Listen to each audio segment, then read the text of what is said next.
Hello दोस्तों, मैं हूं अंकित और आप देख रहे हैं ज्ञानोरा का यूट्यूब चैनल। और आज हम करने वाले हैं हमारे 5 मार्च की थर्ड शिफ्ट।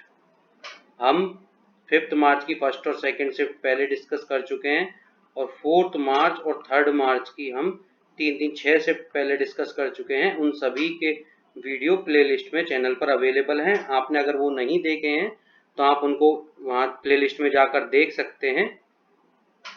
और आज का सेशन स्टार्ट करने से पहले आप इस चैनल को सब्सक्राइब कर लें, जिससे कि आपको हमारे वीडियो रेगुलरली मिलती रहें और आपकी प्रिपरेशन और अच्छे से होती रहे। ठीक है, चलिए स्टार्ट करते हैं हमारे आज के पहले क्वेश्चन को। तो फर्स्ट क्वेश्चन है आपके सामने। फर्स्ट क्वेश्चन हमारा क्या कह रहा है कि हमें एक फिगर दिया हुआ है और इसमें हमें KLM मतलब KLM ये वाला कोण 58 दिया हुआ है और हमसे KMN मतलब कि ये वाला कोण पूछा हुआ है। ठीक है, अगर हम इस लाइन को ऐसे ड्रॉ कर दें तो ये एक कॉर्ड हो जाएगी आपकी, एक जीवा। और आप जानते हैं कि किसी भी सर्किल में एक ही जीवा से परिधि पर बने हुए कोण बराबर होते हैं। तो ये कितना हो जाएगा आपका 58। ये क्वेश्चन क्या कहता है आपका कि एक सर्किल में एक कॉर्ड से सर्किल की सरकमफ्रेंस पर जितने भी कोण बनाए जाते हैं वो सभी बराबर होते हैं। अगर यहाँ पर भी कोई कोण बनाया होता तो वो भी आपका 58 होता। अगर यहाँ पर भी कोई कोण ऐसे बना होता तो भी 58 होता। ठीक है, तो इसका आंसर हो जाएगा option number C 58। Next question पे चलते हैं।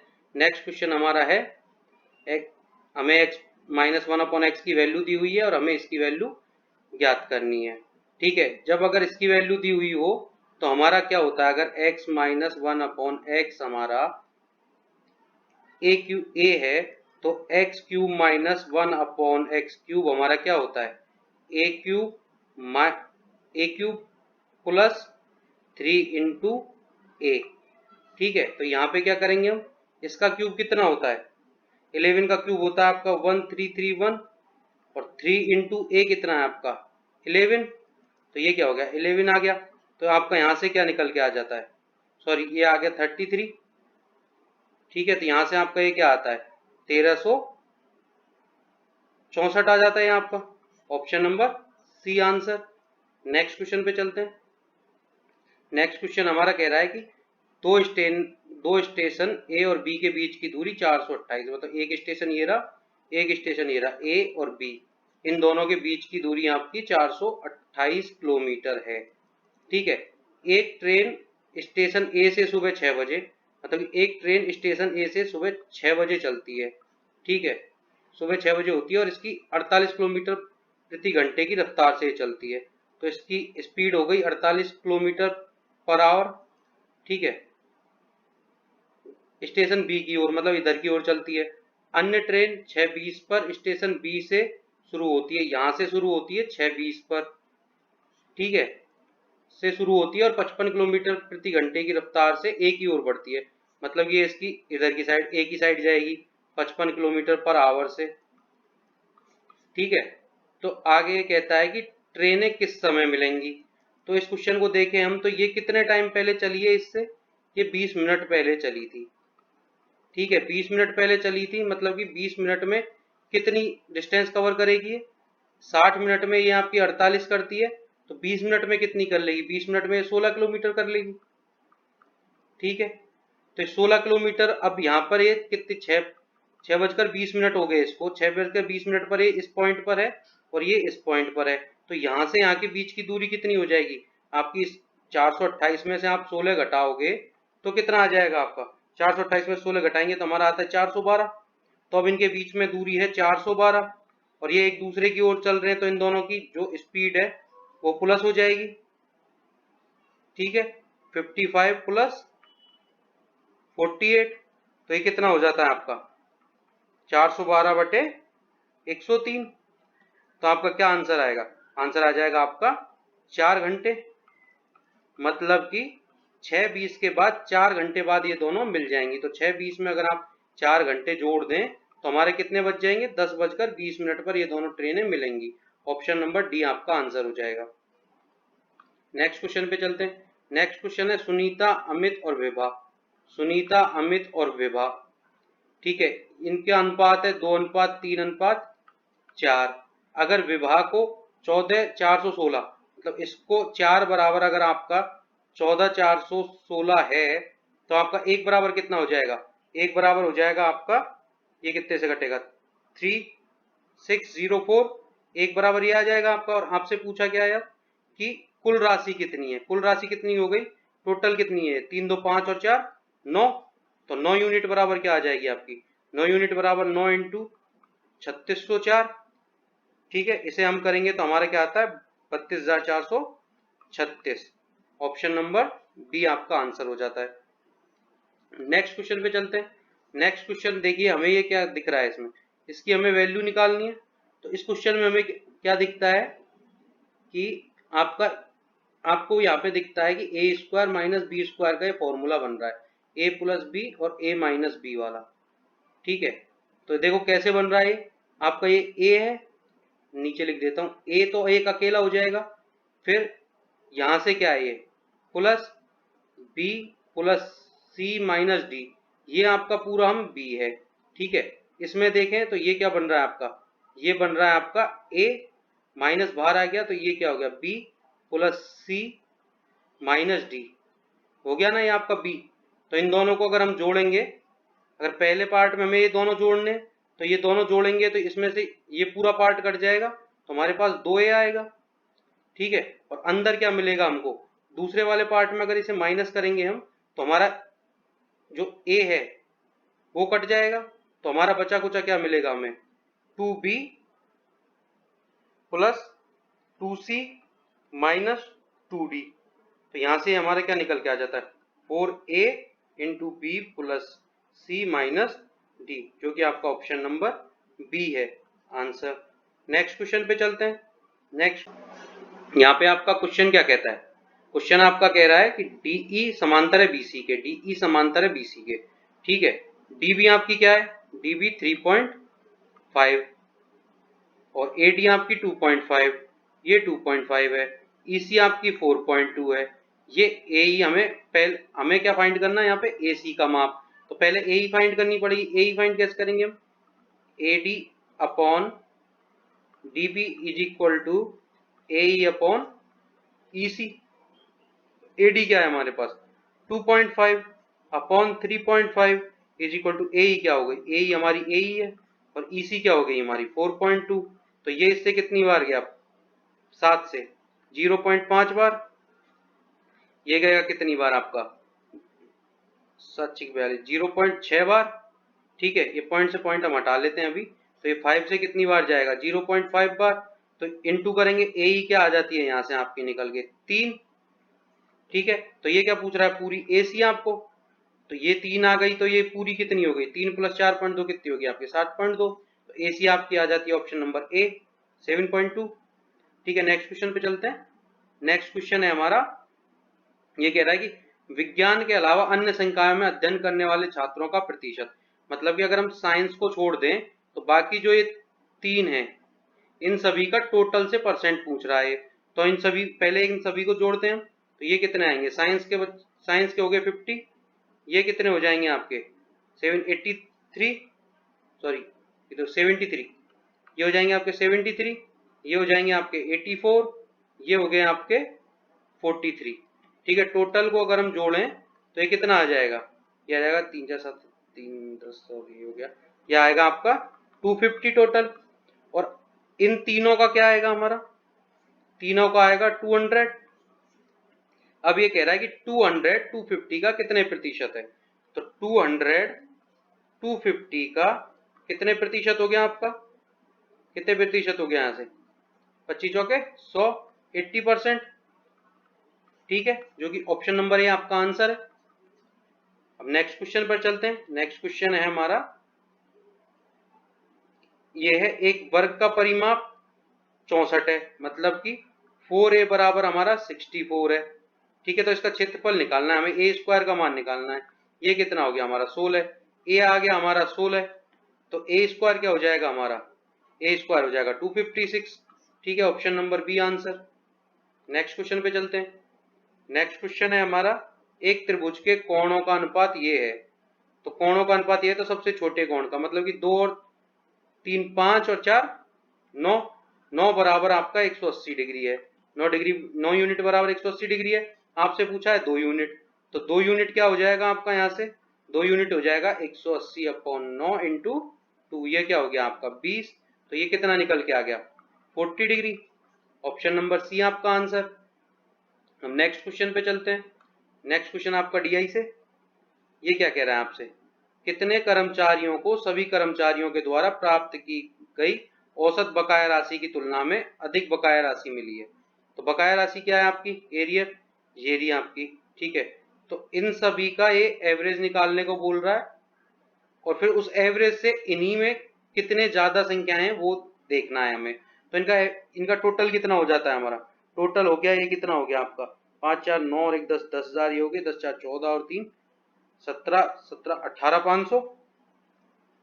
एक मिनट, ये कितना हो जाता है 5 और 4 9, 9 और 1 10 हो गया, 10 और 4 14 हो गया, 14 और 3 14 और 3 17, 18 500 हो जाता है यहाँ से। 18 500 में हम भाग कितने का देंगे 5 का, तो क्या हो गया 5 3 15, 3 5 5 7 35, मतलब कि 3700 से आपकी कितनी संख्या यहाँ पे ज्यादा है, 1 2 3, मतलब कि आपका ऑप्शन नंबर बी आपका आंसर हो जाता है। 3 संख्याएं आपके एवरेज से ज्यादा हैं, ठीक है। नेक्स्ट क्वेश्चन पे चलते हैं। नेक्स्ट क्वेश्चन है हमारा क्वेश्चन नंबर 11। ये फिर वही बोर्ड मास, ठीक है। तो आप सबसे पहले क्या डिवाइड सॉल्व करोगे, अगर आप इसको सॉल्व करोगे तो क्या आएगा आपका 1 4 इंटू 2, 2 से गया 2 तो 1/2 आ जाता है यहाँ से। फिर 1/2 इंटू 2 हो जाएगा, 1/2 ये क्या हो गया 1, मतलब कि इस पूरे से निकल के आपका आ जाता है यहाँ पे 1, इधर माइनस का 1 है, प्लस प्लस 5 है, 1 से 1 गया, आपका क्या आ गया आंसर 5। ऑप्शन नंबर ए आपका आंसर हो जाता है।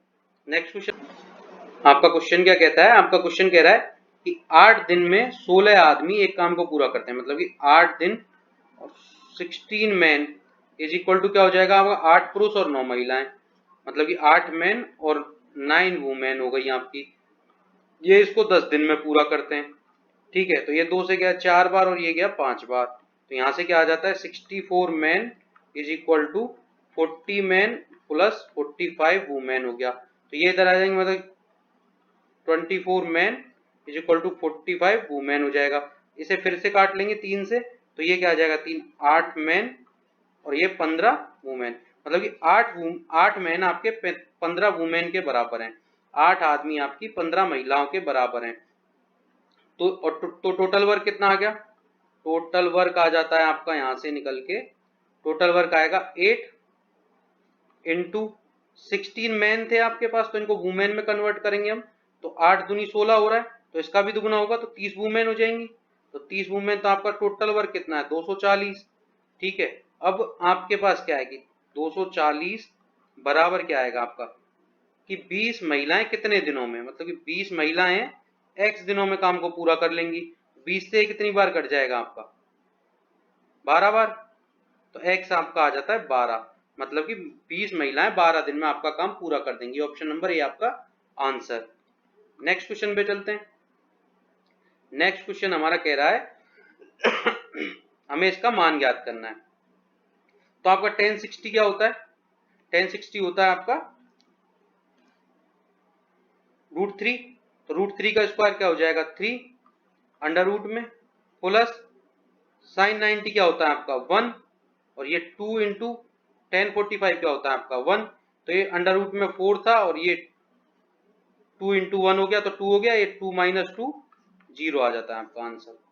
Next question, option number C आपका आंसर। नेक्स्ट क्वेश्चन पे चलते हैं। नेक्स्ट क्वेश्चन है हमारा, ये देखिए इसमें cos 90 है, cos 90 की वैल्यू आपकी 0 हो जाती है, तो पूरी वो वैल्यू 0, ऑप्शन नंबर सी आपका आंसर हो जाएगा। नेक्स्ट क्वेश्चन, इसमें क्या कह रहा है कि इस संख्या को के स्थान पर क्या रखें कि बड़ी से बड़ी संख्या रखनी है हमें जिससे कि ये 8 से डिवाइड हो जाए।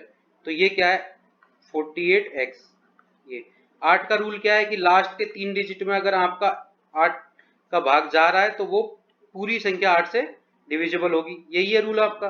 तो इसमें देखो 48 में तो 8 का भाग जाता ही है, तो यहाँ भी कुछ ऐसी संख्या रखनी पड़ेगी हमें जो 8 से डिविजिबल हो, और ये कह रहा है कि सबसे बड़ी, तो सबसे बड़ी क्या रख सकते हैं? अगर 9 रखेंगे तो वो 8 से डिविजिबल नहीं होता, लेकिन हम 8 रख सकते हैं, तो हम 8 रख देते हैं यहाँ पे। ठीक है, तो ऑप्शन नंबर डी आपका आंसर हो जाता है।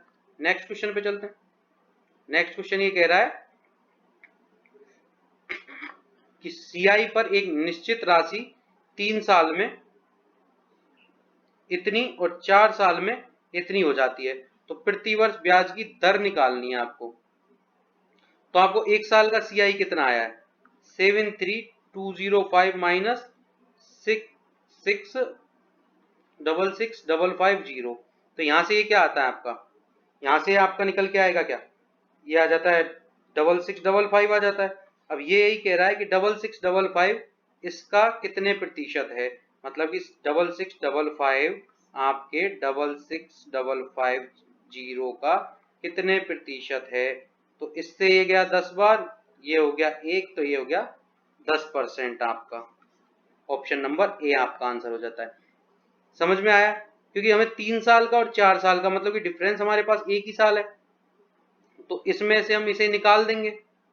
ठीक है, तो हमारा कितना आएगा? 6655 आ जाता है। अब ये कह रहा है, अब ये रेट पूछ रहा है हमसे, तो 66550 पर कितने प्रतिशत रेट लगी होगी कि हमारा ये आ गया होगा सीआई के रूप में, तो इसे हम निकाल लेंगे इस तरीके से। तो नेक्स्ट क्वेश्चन पे चलते हैं। हमारा नेक्स्ट क्वेश्चन हमारा है, how many girls have a height of 135 centimetre और मोर बट लेस देन 150। ठीक है, तो ये कह रहा है कि 135 से मोर, मतलब कि 135 से मोर यहां से, ठीक है, और 150 से कम मतलब यहां तक। कितनी है ये आपकी? 20, 30, 35, 50, ये हो गई आपकी 64 हो गई। ऑप्शन नंबर सी आपका आंसर। नेक्स्ट पर चलते हैं। हमारा क्वेश्चन क्या कहता है? क्वेश्चन में हमें दिया हुआ है ये, और हमें वैल्यू इसकी फाइंड करनी है। ठीक है, तो इसमें अगर हम थीटा बराबर क्या रखें कि हमें ये इक्वेशन सेटिस्फाइड हो जाए। ठीक है, अगर हम 0 रखते हैं तो जीरो का कोई मतलब नहीं है। ठीक है, क्योंकि 0 0 0 कोई मतलब नहीं होता। तो आप 30 रख सकते हैं, 30 रख के चेक करते हैं। तो 30 10 30 क्या होता है आपका? 1/√3 माइनस कॉट 30 क्या होता है? √3 इज इक्वल टू आपका कोसेक 30 क्या होता है? कोसेक 30 होता है आपका कोसेक 30 होता है आपका 2। तो ये क्या आएगा? ये नहीं आएगा आपको बराबर। ठीक है, तो ये तो कैंसिल हो गया। हम 60 रख के देखते हैं। 60 अगर हम रखते हैं तो 10 60 होता है आपका √3 माइनस 1/√3 इज इक्वल टू 60 होता है ये 2। तो ये कितना हो गया? कोसेक 60 आपका क्या होता है? कोसेक 60 होता है आपका 2/√3। ठीक है, तो ये क्या आ जाएगा आपका? 3 - 1 मतलब कि 2/√3 आ जाएगा। तो मतलब ये सेटिस्फाइड हो रही है 2/√3। ठीक है, तो इसमें भी हम 60 रख देते हैं। तो आपका 2 × 10 60 क्या होता है? 10 60 आपका क्या निकल के आएगा? 10 60 होता है आपका √3 माइनस cos 60 क्या होता है आपका? cos 60 होता है 1/2, और ये क्या आएगा? √3, और आपका ये cot 60 क्या होता है? cot 60 होता है आपका 1/√3, और ये sec 60 क्या होता है आपका? 2। इससे ये क्या, नीचे तो आ गया आपका 3, और ऊपर क्या आ जाता है आपका? ऊपर क्या आ जाएगा? 4√3 माइनस 1/2, और नीचे क्या था पहले से? नीचे आ रहा था 3, तो आपका हो जाता है 4√3 माइनस 1/6। ये हो गया ऑप्शन नंबर बी। ठीक है, अब नेक्स्ट क्वेश्चन। इस वाले क्वेश्चन को आप अगर वैसे करना चाहें बेसिक टाइप से तो आप वैसे भी कर सकते हैं, लेकिन वो थोड़ा लेंदी पड़ जाएगा आपको। अगर इसमें हम देखें तो अगर इसको हम क्या लिख सकते हैं? tan theta minus 1/tan theta is equal to cosec theta हो जाएगा। तो ये क्या हो जाएगा? tan square theta minus 1 into ये क्या होता है? 1/sin थीटा, और इधर ये नीचे वाला tan थीटा आएगा तो into sin theta upon cos theta. तो sin थीटा गया। ठीक है, तो ये क्या है आपका? tan square theta minus 1 is equal to आपका आ जाता है यहाँ पे sec थीटा। ठीक है, तो अब tan square minus 1, tan square क्या होता है आपका? tan स्क्वायर थीटा क्या होता है? tan स्क्वायर थीटा आपका होता है सेक स्क्वायर थीटा -1 तो ये -2 हो गया, is equal to sec theta रख देंगे, सेक थीटा। तो अब सेक थीटा इधर आएगा, sec square theta minus sec theta -2 is equal 0। 2 के फैक्टर क्या क्या आ जाएंगे यहाँ पे, 2 का 2 और 1 आ जाएगा। तो यहाँ से क्या होगा, ये आपका ये पहले ये माइनस का आएगा, ये प्लस का आएगा, तो बाद में ये प्लस का हो जाएगा और ये माइनस का हो जाएगा, मतलब कि आपका sec theta is equal to आ जाता है यहाँ से 2। और 2 की वैल्यू क्या होती है सेक थीटा में, 60 डिग्री। तो सेम क्वेश्चन बन गया, तो 60 डिग्री यहाँ पे पुट कर देंगे, आपका आंसर मिल जाएगा। नेक्स्ट क्वेश्चन पे चलते हैं। नेक्स्ट क्वेश्चन है हमारा, एक समूह में 5 लड़कों की औसत ऊंचाई 175 है, 5 की ऊंचाई 175 है, ठीक है। एक छठा लड़का समूह में शामिल होता है और समूह के सभी लड़कों की औसत ऊंचाई 1 सेंटीमीटर बढ़ जाती है। मतलब छठा लड़का आएगा और वो 1 सेंटीमीटर सभी की बढ़ा देगा, मतलब कि 6 की 1 सेंटीमीटर बढ़ेगी तो इंटू 6, मतलब कि 6 सेंटीमीटर बढ़ गई टोटल। तो इसका छठे लड़के की ऊंचाई क्या हो जाएगी, 175 प्लस 6 क्या हो जाएगी, 181। ऑप्शन नंबर बी आपका आंसर हो जाता है यहाँ से। अब नेक्स्ट क्वेश्चन पे चलते हैं। नेक्स्ट क्वेश्चन है हमारा, ये क्या कहता है, कितने परिवारों में मासिक वेतन 40,000 रुपए से कम है। तो 40,000 रुपए से कम है, तो 40,000 रुपए से कम कहां तक है, यहां तक, ये 40,000 रुपए से कम है। तो ये कितना हो गया, 12 10 22 और 5 27। आपका ऑप्शन नंबर डी आंसर हो जाता है यहाँ से। नेक्स्ट क्वेश्चन पे चलते हैं। नेक्स्ट क्वेश्चन आपका क्या कह रहा है कि आपको एक्स स्क्वायर का गुणांक चाहिए। तो इसके अगर फॉर्मूले को हम खोलें तो हमारा क्या आएगा, क्या आ जाएगा यहाँ से हमारा, इसको आप खोलिए तो ये आएगा आपका 8x³ प्लस y³ माइनस क्या होता है, plus 3 into 2x into Y into 2x plus y। तो ये क्या है आपका, इसको अगर इनको मल्टीप्लाई करें हम तो क्या आ जाएगा यहाँ से 6 12 एक्स स्क्वायर वाई आ जाएगा आपका। और दूसरा क्या आएगा ये आपका, यहाँ से ये क्या है 6xy है, तो ये क्या आ जाएगा 6xy²। तो ये पूछ रहा है आपसे एक्स स्क्वायर का गुणांक, कोफिशिएंट क्या होगा, तो 12 और y मतलब कि 12y आपका इसका गुणांक हो जाएगा कोफिशिएंट, मतलब ऑप्शन नंबर बी आपका आंसर हो जाता है। नेक्स्ट क्वेश्चन पे चलते हैं। नेक्स्ट क्वेश्चन कह रहा है कि चीनी की कीमत में 20% की वृद्धि, 20% क्या होता है आपका 1/5, मतलब कि 5 पर 1 की वृद्धि हो गई, 5 से रेट हो गई 6। तो ये कह रहा है चीनी की खपत में कितनी प्रतिशत की कटौती की जाए कि चीनी का खर्च अतिरिक्त ना पड़े, ठीक है। तो कितने की कटौती करोगे, 1 की कटौती करोगे किस पर, 6 पर। तो आपका क्या आ जाता है 16 से 2/3%, ठीक है, ऑप्शन ए। नेक्स्ट क्वेश्चन पे चलते हैं। ये क्वेश्चन क्या कहता है आपका, क्वेश्चन कहता है कि चित्र में P और Q के साथ दो वृत्त R पर बाहरी रूप से स्पर्श कर रहे हैं, AT और BT उभयनिष्ठ स्पर्श रेखा पर TR बिंदु से T पर मिलती हैं, ठीक है। तो AP 6 है और PT आपकी 10 है, तो आपको BT चाहिए, मतलब कि आपकी AP मतलब ये आपकी 6 है और PT ये आपकी 10 है, ये वाली। तो अब आपको पता है कि रेडियस से जब हमारी टेंजेंट मिलती है तो 90 डिग्री का कोण बनता है। तो 90 डिग्री का कोण बनेगा तो ये क्या हो जाएगा हमारा, ये हो गया हमारा समकोण त्रिभुज हो गया। तो आपका यहाँ पे क्या आ जाता है, बेस आपका 6 आ गया और आपकी हाइपोटेनियस 10 है, तो आपका परपेंडिकुलर क्या आ जाएगा, परपेंडिकुलर आ जाएगा 8। और जब एक बिंदु से दो वृत्तों पर स्पर्श रेखाएं खींची जाएं तो वो बराबर होती हैं, मतलब एक बिंदु से अगर एक वृत्त पर दो स्पर्श रेखाएं खींची जाएं तो वो बराबर होती हैं। तो जब ये 8 है तो आपकी ये भी 8 आएगी और इस पर भी ये एक ही पॉइंट से ये दो स्पर्श रेखाएं, तो आपकी ये भी 8 हो जाएगी। तो इसका आंसर आ जाता है 8, BT बराबर 8 आ गया आपका, option number A. Next question पे चलते हैं। नेक्स्ट क्वेश्चन क्या है, एक फर्नीचर दुकानदार ग्राहक को माल पर अंकित मूल्य पर 16% की छूट देता है, ठीक है, ये 16% की छूट दे देता है और 20% लाभ प्राप्त करता है। तो डाइनिंग टेबल का अंकित मूल्य क्या है, दुकानदार की लागत कीमत ये है। तो मैंने आपको पहले थर्ड मार्च की फर्स्ट या सेकंड शिफ्ट में बताया था कि एमपी मार्क अंकित मूल्य बटे क्रय मूल्य मार्क प्राइस बटे cost price is equal to 100 plus gain percentage upon 100 minus discount percentage. इस फॉर्मूले को इसमें यूज करते हैं हम। तो यहाँ पे हमें एमपी तो कुछ दिया, अंकित मूल्य तो निकालना है, हमें कुछ नहीं दिया हुआ। कीमत लागत मतलब कॉस्ट प्राइस ये दी हुई है सीपी, क्रय मूल्य दिया हुआ है हमारे 11,900 बराबर क्या है, गेन परसेंटेज क्या है हमारा, गेन परसेंटेज है यहाँ पर 20, तो ये क्या हो जाएगा 120 अपॉन ये, और आपका डिस्काउंट कितना दिया, डिस्काउंट आपको दिया 16, तो ये हो गया 84।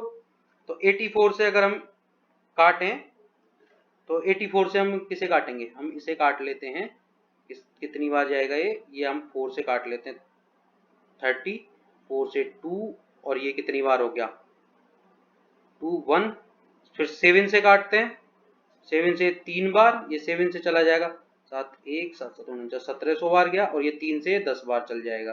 तो मार्क प्राइस हमारा क्या आ जाता है, यहाँ से आ जाता है 17,000। ठीक है, ये आपका ऑप्शन नंबर सी आपका आंसर हो जाता है। अगर आप इस तरीके से करें तो ठीक, अदरवाइज हमारा जो मेथड है उससे कर लेते हैं। हम एक तरफ मार्क प्राइस जो है वो मान लेते हैं हमारी 100, अंकित मूल्य हमारा 100 हो जाता है, ठीक है, और एक तरफ हम मान लेते हैं सीपी हमारा 100। ठीक है, तो हमें मार्क प्राइस पे डिस्काउंट देना है, तो ये 84 आ जाएगा हमारा, माइनस 16 किया 16%, तो ये क्या आ जाती है हमारी सेलिंग प्राइस एसपी। अगर सीपी पर यहाँ पर हमें 20% का प्रॉफिट है, तो ये क्या आ जाएगी आपकी 120। ठीक है, 120। अब ये क्या कहता है कि हमें लागत मूल्य दी हुई है, मतलब सीपी का तो हमें दिया हुआ है 100 बराबर, तो हमें कितना दिया हुआ है 11900। अब ये क्या कहता है आपसे आगे, एक यूनिट की वैल्यू क्या हो जाएगी 119 हो जाएगी यहाँ से। अब 120 यूनिट की वैल्यू क्या हो जाएगी आपकी 120 इंटू 119। ठीक है, अब जो ये और ये दोनों बराबर हैं, तो ये क्या हो जाएगा आपका, मतलब कि आपका 84 जो है वो आपका 120 इंटू 119 है, तो आपका 100 कितना हो जाएगा यहाँ से अपॉन 84 इंटू 100। सेम चीज आ गई, यहाँ से इसे काट देंगे, कितने से काटेंगे हम इसे, यहाँ से हम काटते हैं इसे 7 से काट लेते हैं पहले, 7 एकम 7 7 दूनी 14। ठीक है, तो ये 7 से कितनी बार चल जाता है, 17 बार जाएगा, और ये 12 से ये 10 बार, तो यहाँ से आ गया हमारा 17,000 आंसर, जो कि आपका ऑप्शन नंबर सी है। नेक्स्ट क्वेश्चन पे चलते हैं, ये हमारा आज का लास्ट क्वेश्चन है, और ये काफी इजी सेट था, तो हम लास्ट क्वेश्चन भी देख लेते हैं हमारा। सुधीर ने एक लैपटॉप 42,000 में और 8,000 रुपये में एक स्कैनर प्रिंटर खरीदा। उन्हें 10% का लाभ तो हुआ लैपटॉप पर, इसका 10% लाभ क्या हो जाएगा, 42,000 का 10% क्या होता है आपका 4200 हो जाता है। 8,000 का 5% क्या होगा, 8,000 का 5% आपका 400 हो जाता है। ठीक है, तो उनका लाभ प्रतिशत निकालना है, टोटल कितना हो गया ये 4600, कितने पर 4200 और 8,000 कितने होते हैं आपके 50,000 इंटू 100, तो ये 4 जीरो से 2 जीरो ये 2 जीरो ये गई, तो 46/5 क्या हो जाता है आपका 46/5 हो जाएगा आपका 7.5%, जो कि आपका ऑप्शन नंबर ए है। ठीक है, तो ये आज आपके 25 क्वेश्चंस कंप्लीट होते हैं 5th मार्च की थर्ड शिफ्ट थी। अब हम कल करेंगे 6 मार्च की फर्स्ट शिफ्ट, और हम पहले जितनी शिफ्ट कर चुके हैं वो आपने देखी हैं, तो आप प्लीज, और आपको अगर किसी भी क्वेश्चन में कभी भी डाउट रह जाता है तो आप उस क्वेश्चन को कमेंट कर दिया कीजिए, जिससे कि हम आपको उसका रिप्लाई जल्द से जल्द कर सकें। तो हम अब कल मिलेंगे हमारी 6 मार्च की फर्स्ट शिफ्ट के साथ। ठीक है, thank you for watching and bye bye.